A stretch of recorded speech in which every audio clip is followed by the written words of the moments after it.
नमस्ते, मी Shubhangi, technician Shubhangi. RRB जेईच्या exam आता डिसेंबरमध्ये होणार आहेत आणि त्याबद्दलच आज मी तुमच्यासमोर बुक लिस्ट या विषयावर म्हणजे बुक लिस्ट सांगणार आहे. तुम्ही कोणते पुस्तकं रेफर करायची आहेत CBT 1साठी. तर CBT 1साठी तुम्ही नॉन टेक्निकल तुम्हाला पार्ट असणार आहे आणि यासाठी तुम्हाला एक्झाम पॅटर्न काय आहे याबद्दल सविस्तर व्हिडिओ केलेला आहे, तो तुम्ही पाहून घ्या. त्यानंतर नॉन टेक्निकल पार्टमध्ये असं आपण गृहीत धरून चालूया की तुमचा तो नॉन टेक्निकल पार्ट वीक नसणार आहे. म्हणजे काय, तर तुम्ही 12वी सायन्स किंवा 10वी नंतर जरी डिप्लोमा इंजिनिअरिंग केलेला आहे तर तुमचं मॅथमॅटिक्स रिझनिंग हे अगदी चांगलंच असणार आहे, हे गृहीत धरून आपण चालूया. कारण की जर तुम्ही बेसिकपासून आत्ता जर अभ्यासाला सुरुवात केली तर या कमी कालावधीमध्ये म्हणजे 2 महिने देखील उरलेले नाही आहेत आणि या कालावधीमध्ये तुमचा सिलेबस कंप्लीट होणं फारच अवघड आहे. त्याच्यामुळे काही छोट्या टिप्स इथे देणार आहे मी, ते देखील त्यासाठी तुम्हाला पूर्ण व्हिडिओ पाहणं गरजेचं आहे. आता CBT 1साठी तुमचा जो पहिला विषय आहे तो म्हणजे मॅथमॅटिक्स. मॅथमॅटिक्ससाठी तुम्ही नोटिफिकेशनमध्ये RRB जेईच्या नोटिफिकेशनमध्ये सिलेबस पाहून घ्या. चॅप्टर वाईज तिथे तुम्हाला सगळे चॅप्टर समजतील काय आहेत मॅथमॅटिक्सचे, गणिताचे. याच्यामध्ये तुम्ही टॉपिक्सनुसार जर टेस्ट सिरीज सोडवायला घेतल्या तर तुम्हाला समजेल की कोणता टॉपिक तुम्हाला अवघड जातोय आणि तोच टॉपिक जर तुम्ही यूट्यूबवर सर्च केला तर तिथे तुम्ही मॅरेथॉन व्हिडिओज पाहून घ्या. या व्हिडिओजमध्ये मॅरेथॉन व्हिडिओजमध्ये तुम्हाला एकाच व्हिडिओमध्ये त्या टॉपिकबद्दल बेसिकपासून ॲडव्हान्सपर्यंत सगळं नॉलेज एका व्हिडिओमध्ये मिळून जाईल आणि त्याच्यानंतर तुम्ही टेस्ट सिरीज सोडवा, मॉक टेस्ट द्या, यामध्ये तुम्हाला कळून येईल की तुमचा कोणता टॉपिक तुम्हाला अवघड जातोय. आता मॅथमॅटिक्स तुम्ही साठी जर तुम्ही बुक म्हणत असाल तर क्वांटिटेटिव्ह ॲप्टिट्यूड म्हणून RS अगरवाल यांचं बुक आहे, पुस्तक आहे, ते तुम्ही वापरू शकता. आता तुम्हाला इथे तुमचं इंजिनिअरिंग झालं आहे, BSc झालं आहे, तर तुम्हाला इंग्रजीचा प्रॉब्लेम नसणार आहे हे गृहीत धरून चालूया. म्हणजे तुम्ही इंग्रजी माध्यमाची देखील पुस्तके इथे रेफर करू शकता.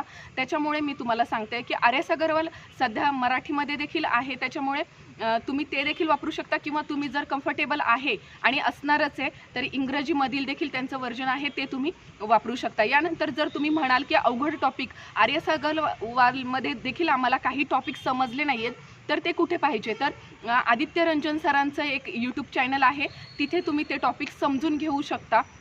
यानंतर जर तिथे जेव्हा तुम्ही तो टॉपिक समजून घ्याल, उदाहरणार्थ काय, तर प्रॉफिट अँड लॉस हा जो टॉपिक आहे मॅथमॅटिक्समध्ये तो तुम्ही अगोदर व्यवस्थित अभ्यासा. RS अगरवालमध्ये नाही समजत आहे तर तुम्ही आदित्य रंजन सरांच्या व्हिडिओजमधून समजून घ्या. त्याच्यानंतर त्याचे PYQ प्रिव्हियस इयर क्वेश्चन्स पाहून घ्या, त्याच्यावर कसे प्रश्न विचारले जातात, मॉक टेस्ट घ्या, म्हणजे तुमचा तो टॉपिक एका दिवसामध्ये कव्हर होईल.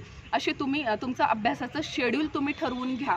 कारण की जर तुम्ही सकाळी मॅथमॅटिक्स घेतला, दुपारी GS घेतला, संध्याकाळी रिझनिंग घेतलं, अशा प्रकारे तुम्ही जर प्रत्येक विषयाचा रोज एक एक टॉपिक घेतला तरच तुमचा अभ्यासक्रम हा पूर्ण होणार आहे. आणि कमी कालावधी राहिला आहे त्याच्यामुळे एका दिवसामध्ये एक टॉपिक एका विषयाचा एक टॉपिक कव्हर करणं गरजेचं आहे. यानंतरचा पुढचा विषय आहे CBT 1साठीचा, तो म्हणजे रिझनिंगसाठी इथे तुम्ही काय करणार आहे, पुन्हा मी तेच म्हणेल की जर तुम्ही बेसिकपासून करायला जाल तर तुमचा अभ्यास होणार नाही आहे.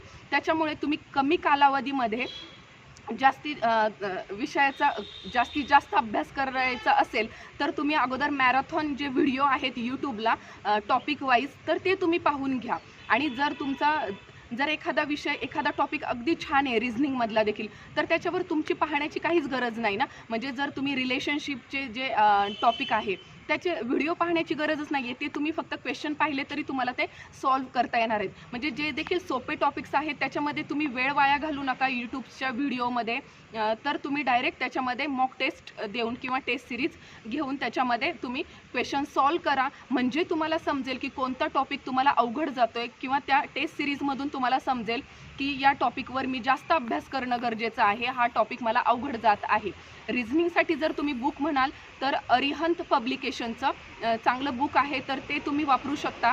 यूट्यूबमध्ये देखील तुम्ही एखादे अवघड टॉपिक वाटले तर ते यूट्यूबमध्ये देखील पाहू शकता. म्हणजे अरिहंत पब्लिकेशनचं बुक तुम्ही घेऊ शकता रिझनिंगसाठी. यानंतर असेल तर जनरल सायन्स. जनरल सायन्समध्ये आता याचा अभ्यास देखील तुम्ही 10वीपर्यंत 12वीपर्यंत केलेला आहे, त्याच्यामुळे हे देखील तुम्हाला अवघड जाणार नाही आहे. त्याच्यासाठी तुम्हाला ब्रीफली इथे वाचायची गरज नाही आहे. तर तुम्हाला वन लाइनर नोट्स ज्या असतात, शॉर्ट्स नोट्स, त्या वाचणं इथं गरजेचं आहे. इथे देखील तुम्ही अरिहंत पब्लिकेशनचं वन लाइनर नोट्सचं जे पुस्तक आहे जनरल सायन्सचं, ते तुम्ही रेफर करू शकता. किंवा तुम्हाला जर वन लाइनर नोट्ससाठीचं जर PDF हवं असेल तर टेलिग्राम चॅनलवर देखील उपलब्ध होतात, ते तुम्ही डाउनलोड करून घ्या, ते वाचा.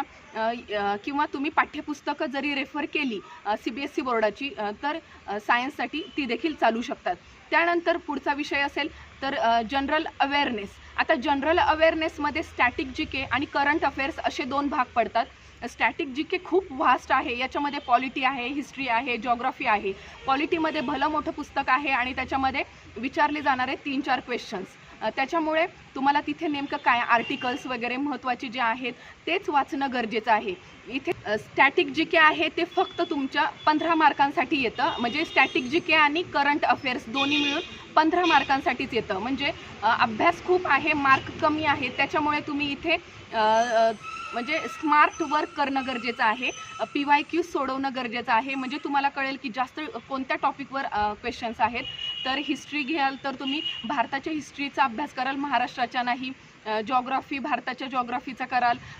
त्याच्यानंतर पॉलिटीमध्ये सांगितलं मी तुम्हाला आर्टिकल्स वगैरे घ्या. त्याच्यानंतर मॅरेथॉन याचे व्हिडिओज बघा करंट अफेअर्सचे. आणि करंट अफेअर्सचे तर तुम्हाला व्हिडिओज बघणं गरजेचं आहे. किंवा तुम्ही यूट्यूबवरती असे भरपूर चॅनल्स आहेत जे करंट अफेअर्सचा डेटा तुम्हाला पुरवतात, त्याच्यामुळे ते देखील तुम्ही पाहू शकता.